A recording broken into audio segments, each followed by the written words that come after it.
आज वीडियो में आपके साथ मैं सर्दियों के हवाले से कुछ टिप्स और आइडियाज़ शेयर करूंगी जो कि आपके बहुत काम आएंगे। अक्सर तो बेशतर हमें बहुत सारी मुश्किलात का सामना होता है, तो हमें प्रॉब्लम आ जाती है। तो चलिए, अगर आपने मेरी वीडियो देखी होगी तो वो प्रॉब्लम आपकी हल हो जाएगी। दूसरी मैं आपके साथ रेसिपी शेयर करने जा रही हूँ, शरला रेसिपी। शरला रेसिपी क्या है, इसमें क्या क्या ऐड होता है, ये सब कुछ आपको वीडियो में ही पता चलेगा। और आपसे एक रिक्वेस्ट है कि वीडियो अच्छी लगा करें तो इस पर लाइक ज़रूर किया करें और सब्सक्राइब भी किया करें। फिर आप लोग भूल जाते हैं, तो लाइक और सब्सक्राइब ज़रूर करना है। और इससे पहले मैंने आपके साथ चिकन पट्टी कबाब की रेसिपी शेयर की है जो कि आप लोगों ने बहुत पसंद की है, तो बहुत बहुत शुक्रिया उसको पसंद करने का। तो इसका लिंक जो है वो मैं डिस्क्रिप्शन में लगा दूँगी, आप लोग देख लीजिएगा। तो बिस्मिल्लाहिर्रहमानिर्रहीम, अस्सलाम वालेकुम। क्या हाल चाल है? होपफुली आप ठीक ठाक होंगे। अच्छा जी, यहाँ है सुबह सवेरे और मैं उठ गई थी नमाज वगैरह के बाद, पौधों की देखभाल करती हूँ और उसके बाद फिर आ जाती हूँ किचन में। फिर किचन में जितना काम होता है ना, अगर फैला हुआ हो, वैसे तो मेरी कोशिश ये थी कि रात के टाइम कोई बर्तन ना हो, कोई काम ना फैला हो, साफ़ सुथरा किचन पड़ा हो और फिर मैं काम शुरू करूँ। और काम का आगाज़ में अल्हम्दुलिल्लाह बिस्मिल्लाह पढ़ के और दुरूद पाक पढ़ के और अल्हम्दुलिल्लाहि रब्बिल आलमीन की पूरी सूरत पढ़ के फिर मैं शुरू करती हूँ। तो इससे खाने में बरकत पैदा होती है और जो खाना होता है ना वो भी जायकेदार बनता है। तो फिर मैंने 1-2 दिन पहले जो है ना कड़ी बनाई हुई थी, बल्कि क्योंकि ये मेरा व्लॉग जो होता है ना वो 2 से 3 दिन का होता है, तो इसमें फिर आपको पिछले खाने भी नज़र आ रहे थे और जो मौजूदा खाने थे वो भी नज़र आ रहे होते हैं। तो मैंने कड़ी बनाई हुई थी। कड़ी की मैंने वीडियो नहीं बनाई, टाइम ही नहीं था, बहुत जल्दी नहीं बनाई थी। तो बस फिर आज ये नाश्ते का टाइम फिर मेरा दिल चाह रहा था कि इसे पराठे के साथ खाऊं। मुझे कड़ी या तो चावलों के साथ अच्छी लगती है या फिर पराठे के साथ। तो बस फिर मैंने चावल तो सर्दी वैसे नहीं बनाए थे क्योंकि सबके गले वगैरह ख़राब थे, तो फिर सब ने मना कर दिया था कि चावल नहीं बनाने। तो बस फिर मैंने कड़ी बना ली और उसके साथ रोटियाँ बनाई। फिर सुबह नाश्ते में सबको पराठे बना के दिए और ये कड़ी गर्म करके दी। फिर मैंने दोपहर में चावल बनाए थे। तो बस इस तरह फिर मैंने ये कड़ी जो है ना ख़त्म की। आटे के ऊपर वेट क्यों रखा हुआ है मैं आपको आगे चल के बताती हूँ। अच्छा, इस बोतल की ना बड़ी मज़ेदार कहानी है। जब कभी इसमें ऑयल जम जाता है ना, कोकोनट ऑयल है, तो मैं इसको गर्म पानी में रख देती थी, ये हो गई टेढ़ी। अब मैंने सोचा इसको किस तरह करूँगा, तो फिर मैंने चम्मच गर्म किया, उससे मैंने ऑयल निकाला। इसी तरह फ्रिज में रखा हुआ देसी घी होता ना, वो भी मैं इसी तरह ही निकाल देती हूँ कि चम्मच गर्म करती सुबह नाश्ते में, पराठों में, रोटियों में चाहिए होता है, तो वो फिर मैं इसी तरह चम्मच को गर्म करती हूँ, स्टील के चम्मच को, और फिर वो जो घी जमा हुआ होता है ना उससे मैं निकालती हूँ। तो घी जितना लेना हो बड़ी आसानी से निकल आता है। साथ ही चूल्हा जल रहा होता है, साथ ही चम्मच गर्म करती रहती हूँ और घी निकालती रहती। और इसी तरह मैंने फिर ये आज नारियल के साथ भी इसी तरह किया। चम्मच को गर्म किया और इसकी जो पिछली साइड है और वो इसके अंदर मैंने इंसर्ट की, तो लो जी, नारियल का तेल बड़ी आसानी से निकला है। मैं एवं खप रही थी कि गर्म पानी में डाली बोतल भी ख़राब हो गई। अच्छा, मैंने ना यहाँ पे आटा जब गूंदा ना, तो पता नहीं मौसम की नमी की वजह से या फिर क्या मसला था, आटे में ना गुठलियाँ सी बनी हुई थी, या शायद आटे को भी ठंड लग रही थी, तो फिर ना वो इकट्ठा हुआ था बहुत ज़्यादा। तो फिर जब मैं इसे छान रही थी ना, तो छानते छानते ना वो उसमें गुठलियाँ सी दरमियान में आ रही थी। अगर आपके साथ भी ऐसा होता है तो आपने मुझे कमेंट बॉक्स में ज़रूर बताना है। फिर मेरे जहन में यही आइडिया आया कि मैं कुकर वेट जो है ना वो इसमें डालूँ, वो जो सीटी नहीं होती है वो मैं इसमें डाल दूँ, तो उससे जो है ना वो आपस में जब ये झूल ले लेगा, यानी कि इस तरीके से मूवमेंट होगी ना इसकी, तो फिर ये गुठलियाँ ख़त्म हो गई सारी और आटा काफ़ी अच्छे से छाना गया। अच्छा, मेरी आदत है ना, मैं साथ के साथ ही काम ख़त्म करके रख देती हूँ। जब मैंने आटा गूंद लिया ना, तो फिर मैंने इसको वॉश किया, क्योंकि सर्दियाँ हैं ना, तो सर्दियों में पानी जल्दी खुश्क भी नहीं होता है।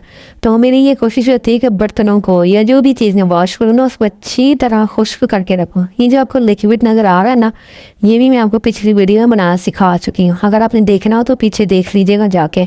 बड़ा अच्छा लिक्विड मैंने बनाया है, माल्टे के छिलकों का बनाया है मैंने, और इतना झाग बनाना कि आपकी सोच है।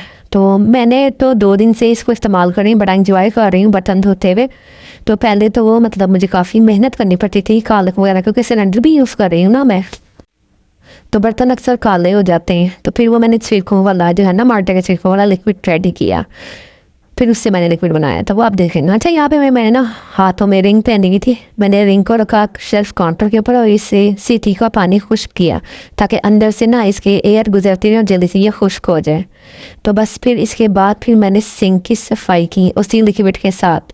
लिटरली इतना अच्छा यानी कि साफ़ हुआ ना, और ये क्योंकि स्टील का बना हुआ ना, इसकी शाइन बार बार चिकने बर्तन धुलते हैं तो फिर इसकी वजह से ख़त्म हो जाती है। तो फिर मैंने इसके ऊपर भी कुछ साफ धब्बे लगे हुए थे किचन वाइपर के ऊपर, तो मैंने इसको भी वॉश किया। इसको भी वॉश कर लिया करें, क्योंकि कुछ जो है ना मेरी सिस्टर्स इसको इग्नोर कर देती हैं, इसको ऐसे ही बस साफ़ करके ना रख देती हैं। तो आप इसको वॉश कर लिया करें। वॉश करने के साथ साथ, क्योंकि ये कौन सा गंदा होता है, हमने किचन काउंटर पे ही फेरना होता है और कहीं तो यूज़ नहीं होता, तो इसको हम किचन के जो स्क्रबर वगैरह होते हैं ना उससे साफ़ कर सकते हैं। इसी तरह मैं फिर जब किचन वाइपर को इस्तेमाल करती हूँ तो मैं उसको भी खड़ा कर देती हूँ ताकि खुश्क हो जाए। जब इस्तेमाल होना होता है वो गीला तो हो जाता है, लेकिन ये ज़्यादा देर गीला रहने की वजह से ना उसके रबड़ भी ख़राब हो जाती है। ये तो थी सर्दियों के हवाले से कुछ टिप्स जो कि होपफुली अपने काम आएंगे। तो अब मैं बनाने लगी हूँ शरला रेसिपी। तो शरला रेसिपी में हमें चाहिए होंगे उबले हुए आलू। उबले हुए आलू ये सिर्फ वो वाले लेने हैं जो नए होते हैं। ये आपको देख नज़र आ रहा होगा, इसमें छिलके छिलके से होते हैं, रेड रेड से होते हैं। ये आते नहीं 2-3 माह के लिए हैं, सर्दियों में यानी कि आते हैं। तो ये बस ये आपने आलू या तो काट के उबाल लें या फिर आप तो वैसे ही उबाल लें। तो मैंने यहाँ साबुत ही उबाले हैं। तो अब मैं आपको दिखाती हूँ कि मैंने इसका आगे आते करना क्या है। तो बस ये छील लें अच्छे तरीके से और फिर इनको पीसीज में कट करना। अच्छा स्पेशल चीज़ है इसमें, जो हम इंग्रेडिएंट्स इसमें ऐड करेंगे, एक तो इसमें मूली के पत्ते शामिल होंगे, दूसरे पालक शामिल होगी, और आलूओं को हमने कट करना है बारीक बारीक, यानी कि इतना बारीक भी नहीं कट करना, वो मैं भी आपको दिखाऊंगी कितना कट करना है। और बस ये 3 चीज़ें जो हैं बड़ी अहम है। तो इसको तैयार भी बड़े इंटरेस्टिंग तरीके से किया जाता है। तो मैंने यहाँ पर इनको कर लिया है वॉश, पालक के पत्तों को भी और मूली के पत्तों को भी।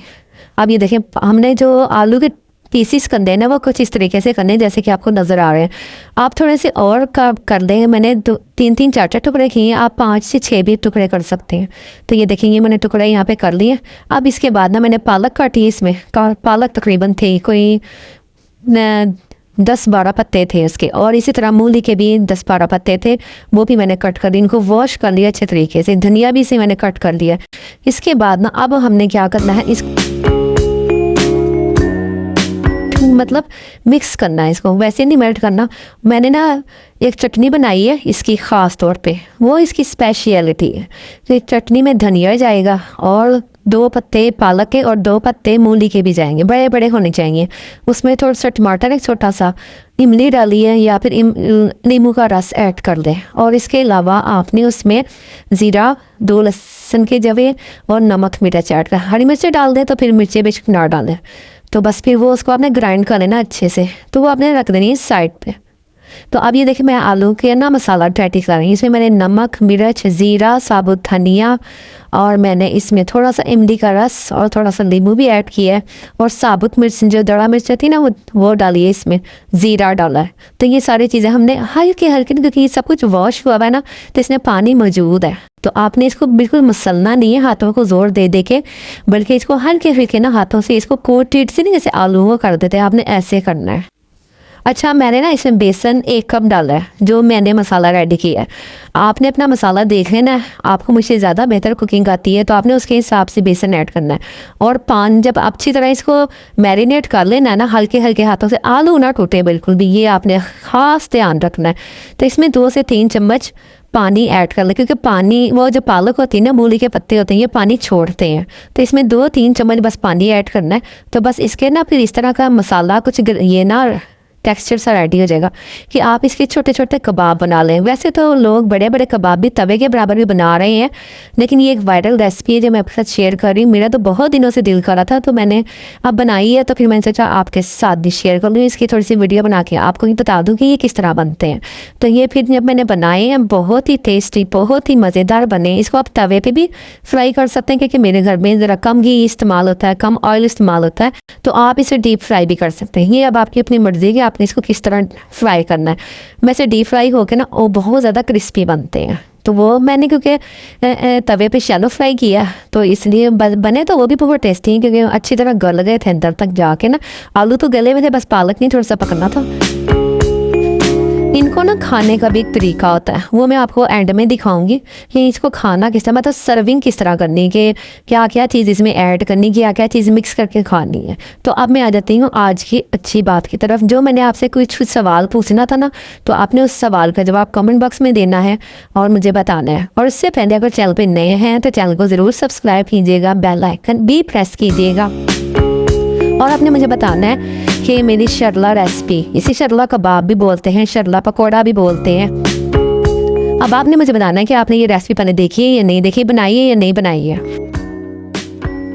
अच्छा, कभी कभार पता क्या होता है, इंसान ना काम करते करते थक जाता है, फिर वो पुरस्कून जगह में बैठ जाता है और फिर बहुत कुछ याद आता है, जैसे कि फ्यूचर, पास्ट, प्रेजेंट। और फिर उसके बाद अपने रब से जुड़ना शुरू हो जाता है। और अपने रब से जुड़ने के लिए तन्हाई जो होती है ना, वो सबसे बेहतरीन चीज़ है। कोशिश किया करें तन्हाई में अपने रब को याद किया करें। तन्हाई में जो आंसू आप बहाते हैं ना, और जो दुआ और जो फरियाद करते हैं, वो सब की सब सुनता है, बल्कि हर वक्त सुनता है। बस अपना यकीन, अपना बिलीफ पक्का करने की ज़रूरत है।